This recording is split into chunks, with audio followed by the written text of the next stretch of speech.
everyone, and welcome to the latest edition of the Financial Modeling Podcast.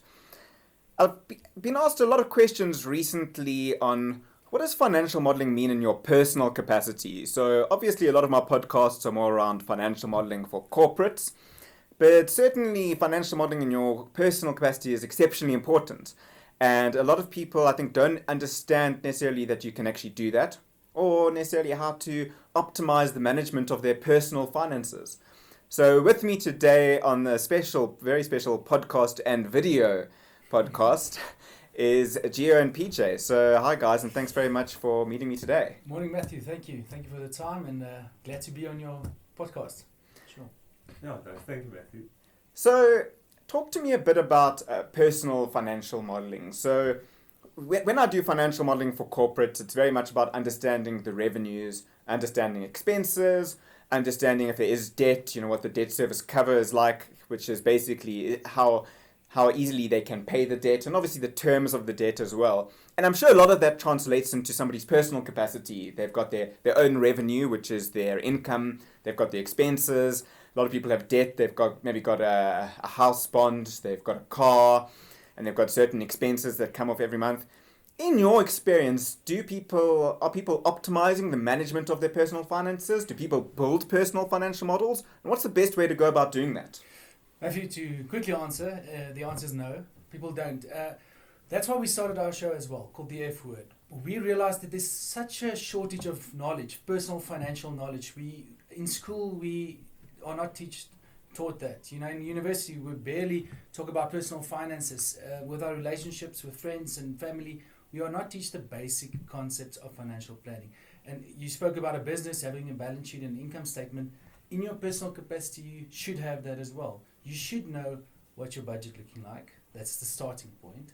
What is your expenses? What is your income? And obviously, there should be more income than expenses. And that's the basic concept where we normally start with individuals.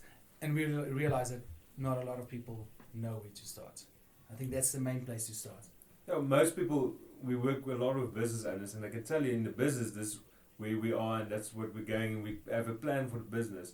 But they don't think about themselves. They don't pay themselves. They don't think about their future and their balance sheet. And actually, we tell people, do a balance sheet for yourself. Say, what is your assets and your liabilities? And actually, if you're a director of a company, you need to do that in your own capacity on your own tax returns. But no, none of the directors I work with do that. And that's a part of the income statement, it's part of the budget. So actually, more people focus on a company than they focus on their own personal finances. And I think that's definitely something that I've seen as well, and it's 100% correct. If you recommend to your average client, the person that you generally see, if you say, okay, put together your balance sheet and your income statement, do you think they'd be surprised by their liabilities? So I think it's also, now going back to the financial advisory industry, they don't have a good reputation for a good reason, because no one asks that question. I think it's changing now that we are focusing more on planning, the financial planning part, where you ask that questions. But at this stage, everyone just asks, okay, I need a product. I know I need to save, I need a product, or I need to have investment, I need to have insurance. But exactly what, again, is a plan with that? So I just have all these products, but I don't actually have a plan with that. So no, definitely no one we work with, they will be surprised when you ask that question. Yeah, we as humans need an aim to work towards. And before you know where you want to go, you must first realize where you are. So that's why we normally start with clients, what's your net worth? And obviously for younger clients, it will normally be negative, but that's fine. So maybe for the next 2 years, we just work on minimizing your debt or paying off your debt. That's also financial planning. But in our industry, that doesn't really pay. And that's why people sell products and all of that, but they don't work on the client's net worth. So if your net worth is not increasing annually, you're doing something wrong. Whether it's paying off debt or earning more, but your net worth should increase annually. And that's our job, to make sure you stick to that. And certainly you raise something interesting there, because debt has quite a negative connotation when it comes to personal finance. But debt is not always a bad thing. You can use debt quite positively, especially if it's maybe used to build an asset that's going to increase in value, and you don't have all the equity or all the money yourself to invest. In your experience, do people understand the difference between good and bad debt, and how do you differentiate between the two? Again, in personal capacity, you see a lot more bad debt than good debt. And we're talking about the man on the street, because they take out debt to buy things they can't really afford. And now we're talking about clothes and that stuff that's not really appreciating in value. But a good debt, like you say, is buying a home in your own capacity, because you need to have debt. Otherwise, you're never going to own a home to do that. But so a lot of people they don't realize even the difference between good and bad debt. So I think that's also where we can teach that. Yeah, it's important to differentiate between good and bad debt. In our case, we normally see bad debt. Most of it is bad debt, and it's completely it's actually correlated to the income they earn. So each year they will earn more. They will think they get wealthier, but they just spend more. So, like I said, your net worth isn't going nowhere. So people think earning more increases your wealth, and it's completely not true. If your expenses keep up with that, you're not moving forward. So I'll ask the question back to you. In your personal capacity, what would you say is good debt? So I understand companies. So what would you say is good debt? So in my personal capacity, I'd probably say good debt is buying an appreciating asset. A lot of the debt that you kind of get exposed to is to buying a depreciating asset, even something like a car or clothes, something that's not going to appreciate in value over time. Certainly, I know that a couple of my listeners might argue that cars do appreciate, but certainly that's very few. In general, cars depreciate. So for me, good debt and things that you can maybe elongate or leverage off is debt that buys an appreciating asset. But obviously, car debt and expensive debt, you should be paying off as soon as possible. And I think the best example, better even than a home, is a business, because you need to put money into a business. How every business starts is there's a loan account from somewhere, and that loan is normally the business owner giving that. So that's a form of good debt that you need to have to start a business. Absolutely. Yeah, and I think when we sit with clients, it's very important in our spaces. There's not a fixed model, if I can say that. There's not really a fixed financial model, because each client is so different with so many different goals. And I think that's the way you need to start. Like I said, what is your goals? If you want to start a business in 3 years, if you want to buy a second home in 5 years, there's a plan that you need to follow to get there. But if you don't know where you're going, it's very difficult for us we don't want to sell you a product if we don't know where you're going. Then it doesn't make sense for us. So we need to sit with our clients and to determine what is your goals. Do you want to leave a legacy? Do you want to leave money for your children? There's so many different variables in that space. And we need to know that, and then we can actually only advise afterwards. So there's not a fixed financial model, I would say, in our plan, but there's definitely a financial plan that we can implement for a specific client, determining on their goals. So you mentioned something interesting a little bit earlier, that the financial planning industry doesn't always have the best reputation. Why do you think that is? I think it's driven by the wrong standards. It's sales driven. So you get awards. Let's say you work at a big corporate, you get awards if you are the best salesman, and there's a lot of commission. So it's not about are the clients happy, it's like how much commission did you write, and that's how you're awarded. And a lot of the time it's short term. It's not long term relationship or long term. It's short term. How much did you sell this month? And I think we said from the beginning. We said in our business we're playing this for the long term. We're playing the long game. And sometimes you're tempted to maybe sell something that the client doesn't really need, or you put them in certain policies, investment policies, where you get paid the upfront commission. But we determined from the beginning we're not going to do that. So we're definitely playing the long game. But I agree, it's the way the payment structure, the commission structure in our industry rewards the wrong actions, wrong behaviors, and I think that's changing. They want to change it with RDR.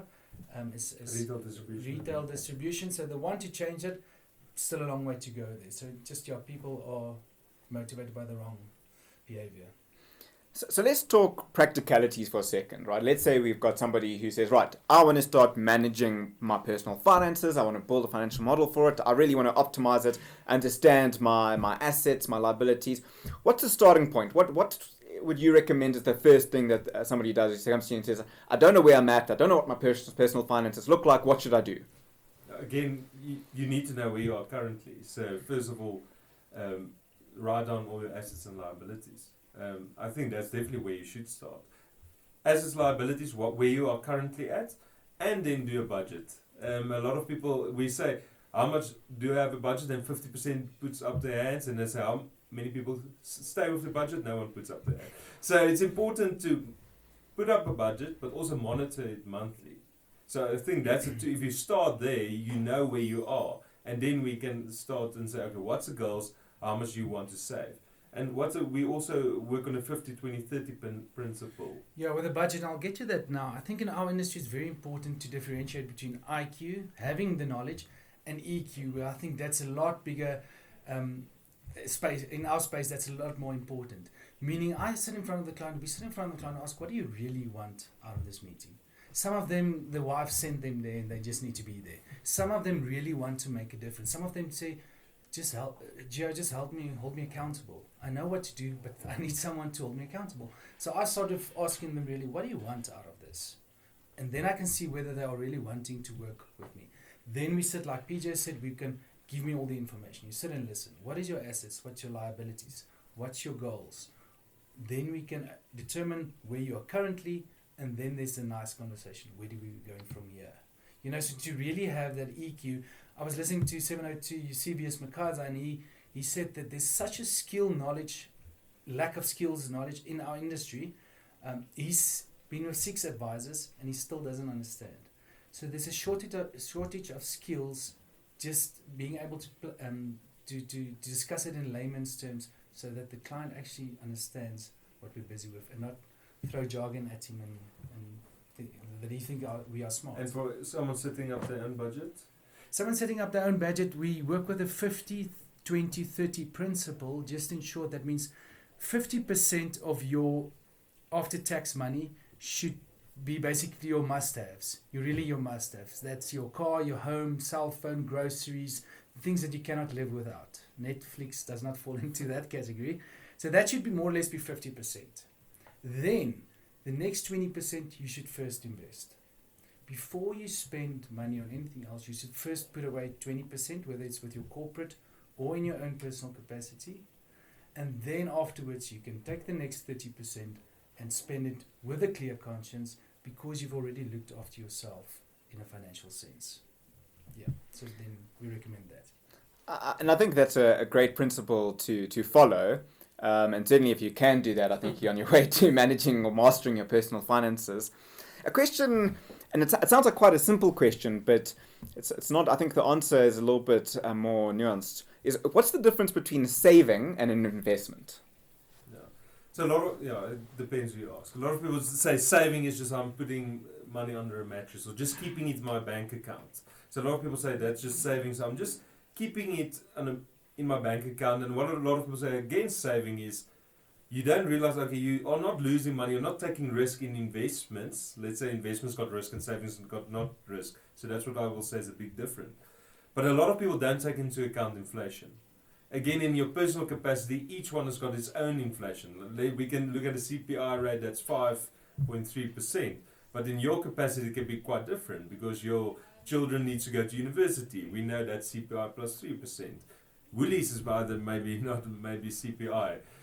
They're also, so your inflation rate can be a lot higher than 5%. So 8%. So if you are saving, you are losing money because inflation is going to eat into that. While investing, on the other hand, hopefully you take a bit more risk, and it depends when we talk about investing, let's say in financial markets, you maybe take a bit more risk, but you will outperform inflation over the long term. So that's what I've said the big difference is. Yes, and I think I heard a good definition the other day. Saving is saving towards, you want to spend it towards a certain specific thing. So like PJ mentioned, in short term.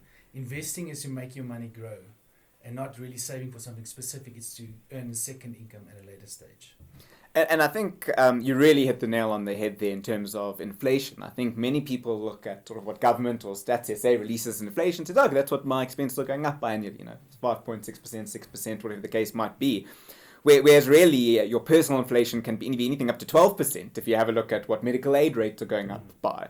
So certainly, and that's what you've got to cover and make sure that you cover. And again, going back to what we spoke about earlier, you're only increasing your wealth if your income is growing at a faster rate than your expenses. If they're kind of growing at the same rate than or for some people the expenses are growing at a faster rate than the income, you're not really growing Yeah, your... the biggest risk is not taking wealth. risk at all, because you're slowly but surely getting poorer. Exactly like you mentioned. CPI is eating away at your money.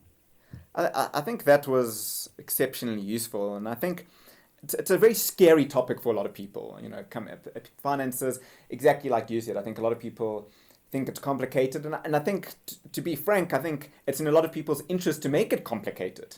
A lot of people have gone to financial planners and they've made it sound really complicated, a lot of jargon. They come away thinking, geez, I'm not able to manage this myself. I don't even want to talk about it. It was confusing. I felt like an idiot. I never want to, even look at this stuff again. And I think you just got to start somewhere and realize that you certainly need professional advice, but it's certainly something that most people can understand by themselves as well. I think even if you get professional advice, you need to understand. So you shouldn't give everything over to the advisor. It's in your best interest to know what your interest rate on your bond and car. Financial advisor can't help you there. A lot of people don't even know if I ask you what's your interest rate on your car and that. So that's the stuff you really need to know, because otherwise people are going to take advantage of you. And we talked about it earlier before the podcast. I think a lot of first generation guys whose wealth, I think they are the disadvantage because they didn't learn this stuff at home. Their parents didn't talk about it. So they especially need to learn about this stuff. It's in your best interest. So even if you've got a financial advisor, you need to understand the basics about interest, compound interest, debt, investing. So there's definitely, then you can in part do it yourself, but there's definitely areas where you are going to need professional advice. So you really hit the nail on the head, and that's my final question to you is you say you need to learn it, but where do you learn it? You may be not learning it from your parents. Your parents maybe, as you said, be the first generation to be earning an income in your family. You're not learning it at school. Let's say you study an engineering degree or a more technical degree, not necessarily a finance degree. You're not learning at university. So where do you learn it? Your employer doesn't always necessarily educate you on this. Where do you learn about this? Yes, I think that's once again why we started this, because we see there's such a gap. But I think I always say spend time with the right people, and that it's not just physical people. There are many books. These days there are so many podcasts that you can listen on your way to work. It's just a mindset shift that get informed. Force yourself to listen 10 minutes a day. Keep it simple at the beginning, keep it short, but force yourself to 10 minutes a day, spend that on your personal finance. Even just something like 10 minutes a day, listening to a podcast, reading a business section, or typing in personal finance on Google. It's just like that mindset, and then you can start asking questions to friends and just test their knowledge, and it's just being in that mindset that you want to learn. I think that's the first place to really start, and there is a lot of mediums that you can actually access. Great. And obviously they can listen to the F Word. The F Word, definitely. We're on YouTube, and we'll be on podcast soon, and we're also on Instagram and Facebook, and we have a website, The F Word Finance. And I think it's a really great initiative because you're enabling people who aren't just your clients to learn about finance and to learn about personal finance. Maybe if they not based in Joburg or even South Africa, they can still go to your website and learn about personal finance and then find somebody who can assist them. Exactly. Definitely. And not everyone can be our clients, to be quite honest. Like financially, maybe you don't have anything to invest or you don't need a policy, then you can still learn. And we don't have the capacity to have 10,000 clients in our own capacity. So this is why we give this information for free, and that you can learn more about finance. Great. Thanks very much. Thank you for joining me on the podcast this morning. I'm sure it's been fascinating for many of my listeners who have queried, how do they start mastering their personal finances? And hopefully we can start a trend of really educating people on how to start managing their personal finances.